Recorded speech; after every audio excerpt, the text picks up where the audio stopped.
Ce programme vous est présenté en partenariat avec la Mutuelle Saint-Martin.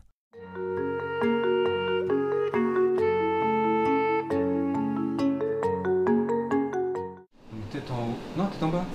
Ça a marché? Le docteur Gilles Granger est gynécologue à la maternité Port-Royal à Paris. Aujourd'hui, il accueille une femme en fin de grossesse pour une dernière échographie. Pas mal de liquide, ouais. Cette vie intra-utérine, longtemps cachée au regard, fait aujourd'hui l'objet de toutes les investigations traquant les anomalies. Et elle contracte encore là ou elle contracte? Depuis la loi de 2011, le docteur Granger est tenu, comme tous ses confrères, de proposer aux femmes en début de grossesse un test de dépistage de la trisomie 21. Avec toutes les affaires médico-légales qui ont eu lieu, toute la pression qui existe sur les médecins, il faut bien avouer que les médecins poussent un peu leurs patientes à faire ce test-là. Comme ça, on ne pourra pas nous reprocher de ne pas l'avoir proposé. En pratique, 95% des femmes font le test, souvent sans y réfléchir vraiment.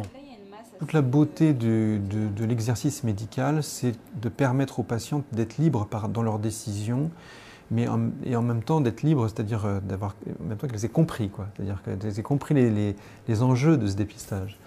Donc moi, j'essaye d'aborder la question de façon très simple, et puis de m'assurer qu'elles ont bien compris en quoi ça consistait.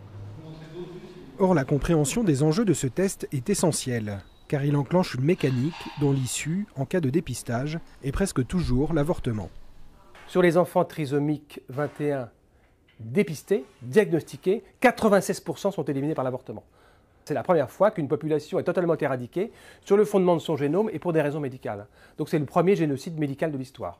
En fait, on est dans un système qui est extrêmement pervers et qui fait croire aux femmes et aux couples qu'il faut absolument ne pas avoir d'enfants trisomiques.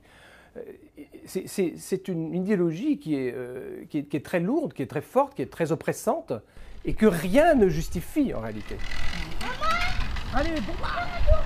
Une pression que Sabrina et Badir ont subie de plein fouet lorsqu'ils attendaient leur troisième enfant, la petite Enola, porteuse de la trisomie 21.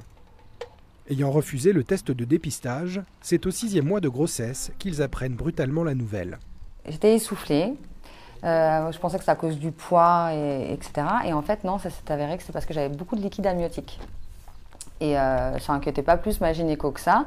Donc elle m'a dit on va faire une écho plus poussée sur Paris, chez un grand ponte, voilà, c'est son boulot, machin.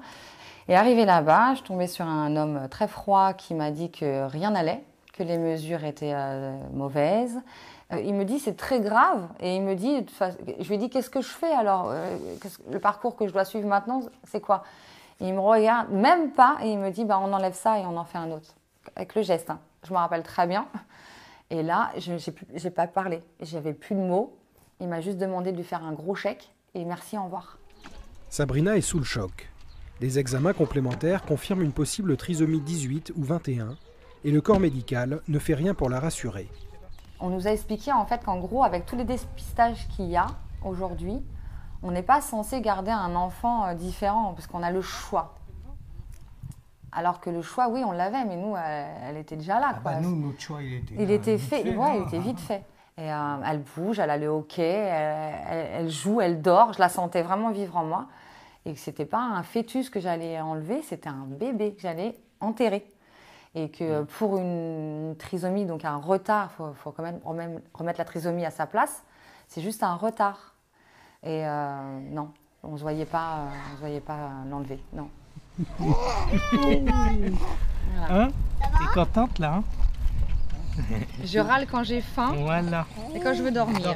Sinon, on l'entend jamais, elle est souriante. Et... Si la foi musulmane de Sabrina et Badir les a aidés dans leur choix, la rencontre de médecins compréhensifs a aussi été déterminante.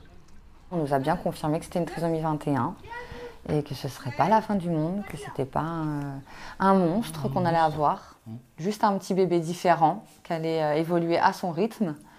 Et on était super contents, super soulagés. Soulagés. On est ressortis de là, mais heureux comme tout.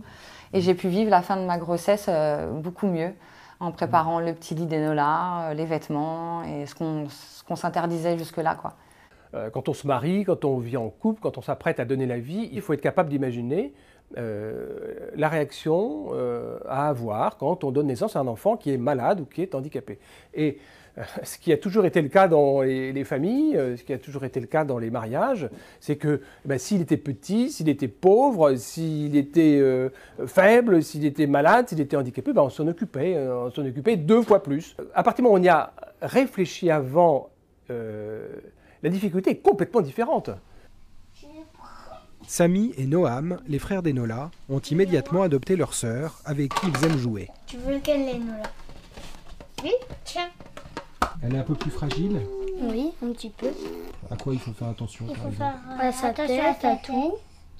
À ses bras, attention à tout. À ses pieds, à son ventre. On a vraiment parlé énormément avec eux quand j'étais enceinte. On leur a dit que oui, c'est une sacrée aventure dans laquelle on se lance. Mais qu'on y va avec notre cœur et notre amour. Et tout le monde a suivi. Aussi bien les grands-parents, tous ceux qui avaient des réticences, une peur, une crainte de l'inconnu, ils sont tous rentrés dans le truc. Et puis alors les frères, ils sont fous de leur sœur. Il n'y a pas de problème là-dessus. Les parents aussi. Les parents, les grands-parents, les tontons, mais vraiment tout le monde.